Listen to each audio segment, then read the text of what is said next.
Mark Twain Selected Works. Extract from Chapter 9 of Life on the Mississippi. Continued Perplexities. 1883. It turned out to be true. The face of the water in time became a wonderful book.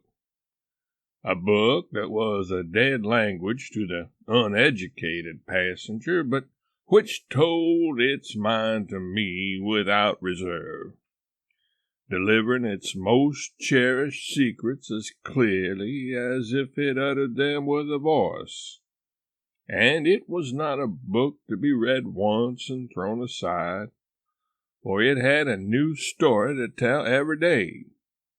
Throughout the long 1,200 miles, there was never a page that was void of interest, never one that you could leave unread without loss, never one that you would want to skip, thinking you could find higher enjoyment in some other thing. There never was so wonderful a book written by a man, never one whose interest was so absorbing, so unflagging, so sparklingly renewed with every reperusal. The passenger who could not read it was charmed with a peculiar sort of faint dimple on its surface, on the rare occasions when he did not overlook it altogether. But to the pilot that was an italicized passage. Indeed, it was more than that. It was a legend of the largest capitals, with a string of shouting exclamation points at the end of it. For it meant that a wreck or a rock was buried there that could tear the life out of the strongest vessel that ever floated. It is the faintest and simplest expression the water ever makes, and the most hideous to a pilot's eye. In truth, the passenger who could not read this book saw nothing but all manner of pretty pictures in it, painted by the sun and shaded by the clouds, whereas to the trained eye these were not pictures at all, but the grimmest and most dead earnest of reading matter.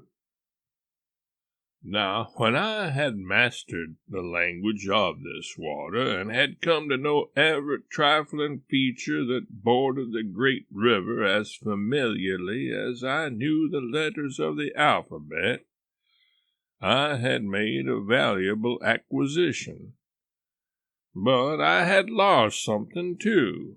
I had lost something which could never be restored to me while I lived. All the grace, the beauty, the poetry had gone out of the majestic river.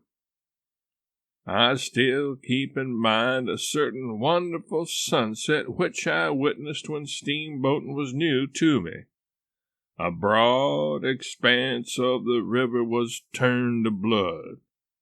In the middle distance the red hue brightened into gold, through which a solitary log came floating, black and conspicuous.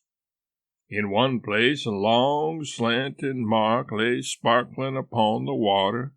In another the surface was broken by boiling, tumbling rings that were as many tinted as an opal. Where the ruddy flush was faintest was a smooth spot that was covered with graceful circles and radiating lines, ever so delicately traced. The shore on our left was densely wooded, and the somber shadow that fell from this forest was broken in one place by a long, ruffled trail that shone like silver. And high above the forest wall a clean-stemmed dead tree waved a single leafy bough that glowed, like a flame in the unobstructed splendor that was flowing from the sun. There were graceful curves, reflected images, woody heights, soft distances, and over the whole scene, far and near, the dissolving lights drifted steadily, enriching it, ever passing moment with new marvels of coloring. I stood like one bewitched. I drank it in a speechless rapture. The world was new to me, and I had never seen anything like this at home. But, as I have said, a day came when I began to cease from noting the glories and the charms which the moon and the sun and the twilight wrought upon the river's face. Another day came when I ceased altogether to note them. Then, if that sunset scene had been repeated, I should have looked upon it without rapture, and should have commented upon it inwardly after this fashion. This sun means that we are going to have wind tomorrow. That floating log means that the river is rising. Small thanks to it. That slanting mark on the water refers to a bluff reef which is going to kill somebody's steamboat one of these nights, if it keeps on stretching out like that. Those tumbling boils show a dissolving bar and a changing channel there.